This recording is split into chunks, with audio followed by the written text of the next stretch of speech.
Still talking about the justice system, Nigeria's appeal court has made a landmark decision overturning the conviction of former Chief Justice Walter Onnoghen on false asset declaration charges.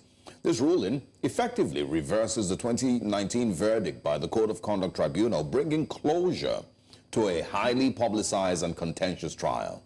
Onnoghen's acquittal comes as a result of a settlement agreement between the federal government and Onnoghen, which the court adopted as its judgment. As a consequence, Onnoghen's frozen bank accounts will be unfrozen, and the 10-year ban from holding public office has been lifted. Recall that the 2019 trial sparked intense controversy, with many believing it was politically motivated. It led to Onnoghen's suspension and eventual resignation as Chief Justice of Nigeria. The trial also raised ethical questions about Onnoghen's conduct, revealing undeclared bank accounts and transactions. Joining us to discuss this morning is the Director, Abuja School of Social and Political Thoughts, Dr. Sam Amadi. Good morning, and thank you for joining us. Thank you, and good morning. All right, good morning. Since 2019 up until 2024, now he's been acquitted, and we remember exactly how much contention this case brought, with some arguing that it was politically motivated, some arguing that this was the beginning of the death of the judiciary because of how they said, quote unquote, that the judiciary conspired against its own. But let's get a sense of your thoughts about what, the time that this occurred. What were you thinking about it?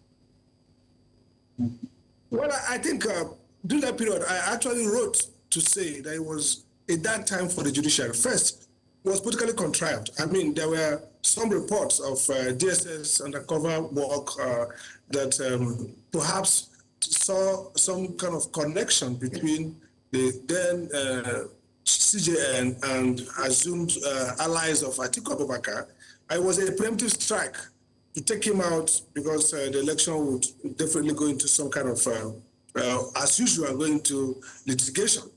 And so those who considered that job, some of the top-notch members of the team, did it deliberately to, take out the linchpin and get in Chief Justice of Nigeria, who perhaps was more acceptable to the cabal in power.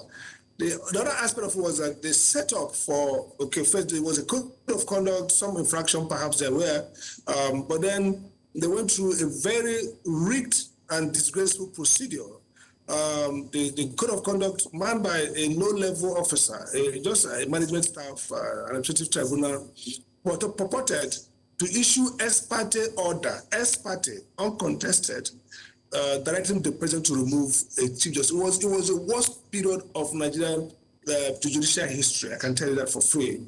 That almost no judicial tribunal, administrative tribunal, manned by a non-judicial officer, a so-called chair of Code of Conduct Tribunal, could purport to issue ex parte, not contested, while the matter was still pending, to ask for the removal of the Chief Justice of Federation. And the president happily acted upon it. I came out clear to say this is total abuse of due process. And the other issue was that the judiciary somehow didn't even raise their voice. The judges took it in. The senior lawyers were missing action. Nobody really seriously came out to say, what's going on here? So Onnoghen was brutally, disgracefully, irregularly removed from office. I mean, that does not prove that he did not, it was not in any way involved in some kind of financial shadiness. That's not the point. The point was that he was removed politically to presage a more malleable Supreme Court for that election. Whether they succeed or not is a different matter. And two, that the process by which he was indicted was evidently unfair, abuse of process. But he went ahead because the judiciary itself, as is today, it finds itself always kowtowing to the executive and never raises voice. And if you want to contrast with what happened in Pakistan under Musharraf, when he was a military dictator, that at the point, the whole judiciary rose up against the dictatorial behavior of then Prime Minister of Pakistan. So this is a lesson for us. It's good that Court of Appeal has set up, I mean, he has been restored, his allowances probably privileges and politics, but that's not, he has not addressed the root problem. How did a chairman of a tribunal have the power to remove a Chief Justice of Nigeria with a tenure through a very, very fraudulent procedure. At that time, I took it on. I wrote that guy was acting criminally and should have been, dismissed and punished, even by the NBA, should have been debarred for that very gross, recklessness and corruption, using the law to remove his chief justice. So I think the lesson here is that we need to be proactive in really challenging this politicization of judicial process, and it's still ongoing. I mean, it's not in the same way that a minister of FCT will purport to seize land and provide a building for justices, something that is ex gratia. It's not that it flows from the budget of the judiciary, and both the CJN and others will be there rejoicing. I mean, the whole weakening of the judiciary in Nigeria is lamentable, tragic, and laughable. And the bad part is that the judicial officers themselves are actually scripting on, legitimizing their own immolation, and that's really sad. And that's the lesson of this moment, and it continues. And I hope that somebody in that judiciary should stop thinking about Sam Amadi, Chichiro and Carlo as those who are attacking us, and focus on retrieving their legacy and dignity and independence from the executive and the perks of office, and focus that they are independent branch that exists to censor the executive and legislature on behalf of freedom and rule of law. Yeah, I want to, have you speak a little bit more on the impact that this had, because, right after he was, well suspended, Justice Tanko Mohammed was sworn in. He had a pretty quiet, arguably quiet, run as CJN, and eventually stepped out, in 2022. But, I want to talk about the impact, that this had on the sanctity and the independence of the judiciary, and what, the level of damage that this has caused to Nigeria's judicial system. This is a situation where a man who had, had a very, very beautiful career for more than 30 years seemed to have that career, almost wiped away, seemingly because of political interest in 2019. And so all that Walter Onnoghen had worked for, all that he had sacrificed in the last 30 years, seemed to just be thrown away because of political interest in 2019. So talk a little bit more about the impact that this has had on the Nigeria's justice system. But we'll take a very short break. When we come back, we'll have you respond to that, because I think it's very, very impactful here. Stay with us. Welcome back to Breakfast Central. We're still having, a conversation this morning with Sam Amadi, and of course discussing the impact of the CJN, former CJN Walter Onnoghen's removal in 2019, and of course, his case now being settled in 2024. Dr. Amadi, please go ahead. I'm sure you got the question that I asked, about what impact this had on Nigeria's justice system, and how damaging this was. Well, I think the precursor to that terrible outing was first the search or the attempted arrest of Supreme Court justices by DSS, who went and searched their houses looking for alleged stack of money. So that's really disgraced the Supreme Court. When we saw the issue, when they went and searched and tried to at night arrest some of them for alleged on a sting operation. Yeah, in 2015, I believe. That was part of that process of disgracing the Supreme Court. I think the impact was heavy. First, the news CJN had a brief, uneventful, maybe not respectable tenure with all the issues around technicality, not technicality. We start seeing a kind of going down, diving in terms of quality. And then he was briefly left, and then we got another Supreme Court justice. In terms of the credibility of the court, it was dented. In terms of its impactability and somewhat political invisibility, meaning that everybody thought, look, the Supreme Court is sacred. If they make a decision, you just live with it, and you can't bump them off their seat except their tenure expires, or by unfortunate they die on the job.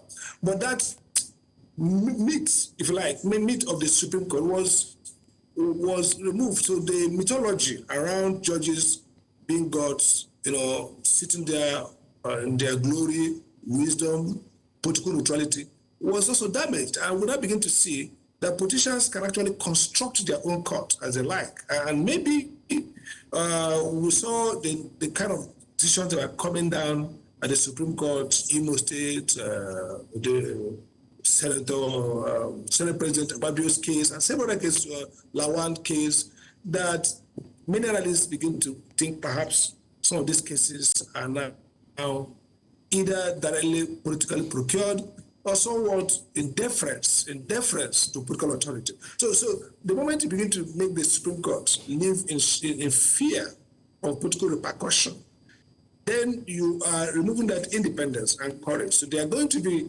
basically thinking about political outcome more often or more than they think about the justice outcome. So because they now know that, look, even though our position is culturally entrenched, nothing stops the authorities from engineering a DSS operation and then using it to go to a quack court, a code of conduct, or whatever kind of court, and set it up for us. And once you say corruption, we saw, even if the evidence is sexed up, trumped up charge, the moment you say is charged for corruption, the public psyche is to believe, because we know that judges are corrupt, or at least the perception of judges as corrupt is real. The report by the UNODC and our own Bureau of Statistics talking about the judiciary having the highest per capita corruption is also real. Right. So with these narratives, easy to kind of stigmatize and attack judges. And then, so this builds into the loss of confidence, independence, and political neutrality that we might be seeing in the judiciary now. All right. Now, you've shared with us the impact that this has on the judiciary, and maybe much later, if we have time, I'll come and ask you if we will be able to recover, if the judiciary can recover from this impact, and what steps need to be taken. But in the past few years, there's been there's separation of powers for a reason, so that each arm of government can checkmate the other. But we've seen a lot of frolicking between the judiciary and the executive, and the conversations about independence of judiciary now looks like lip service. So we will talk about what the judiciary needs to do if it must recover from the rut it's found itself in. But let's talk about the personal impact of what all of this has had on, Walter Onnoghen's career, and since 2019, his reputation has been smeared. He was at the pinnacle of his career when he was suspended. His bank accounts were frozen. Now these bank accounts have been unfrozen and asked to be returned to him. But is that enough for the damage that it has caused, not just his person, his reputation, but also his career? Because when you become the chief judge of the nation, where else can you go after that? I think it's not enough. And I think probably there should be a letter, an acknowledgement of political misdeed by the president to say, we recognize a dark period in our history when we think that a politically contrived allegation was levied against a sitting Chief Justice of Nigeria and was removed. And we apologize. So that apology should be, and it should be circulated widely, because look, this is an internet age. So if you Google Onnoghen, you might see that what pops up is the fact that he was disgraced. Actually, disgraced, that's the right word. Disgraced out of office. So the restoration of his bank account doesn't make any sense. In fact, we understood that afterwards his severance was paid. So it's not a financial issue. I think he got, typical of Nigeria, once they achieve the political hatchet men, who are the APC hatchet men, once they achieve their destiny, they didn't bother about the idea was to remove him, and the only way to remove him was to disgrace him and get him out. They haven't got him out. I think we heard that they paid off the severance as normal. So it's not about the money now. It's not about the account. I mean, how much should the judge of the Supreme Court have his account? So a billionaire. The issue here is about integrity and reputation. And the psychological trauma, you can imagine the man actually was disgraced, let's put that way, starkly. I mean, when you're a Chief Justice and they took you on a corruption charge, and when you are there, they use a ex parte and remove you like they remove unconfirmed staff. Even with staff under probation in a parastatal has more dignity and more tenure than they gave him. Just remove you, no contestation, announce the villa and you're off. A disgrace. So they should first start with a letter, restoring, apologizing, acknowledging that this was wrongful in every way, that he was not found guilty of any corruption, and that letter should become the instrument that we can now circulate to try to see if we can restore him. It's not going to go as wide as the bad news travels fast, and so he's going to live with relics of this disgrace. All right. But somehow enough should be done to mitigate it in a Fine. proper way. And I think there should be a principal apology. But will that apology even come? He did it for a pope. Yeah. Will that apology even come? Well, I don't think it will come, but I think that's he should write to them. If I was him, I would write to the president attaching this and said, I demand an apology for it. Well, it was actually a presidential deed. It was done by the President Buhari through his keys, and so he should be able to undo it through the same president. That's my view. Yeah, and quickly, in a minute, if you can, we need to wrap up. The current CJN, Kekere Ekun, what is the task ahead of her? With some hope of cleaning up the mess that is currently the Nigerian judicial system.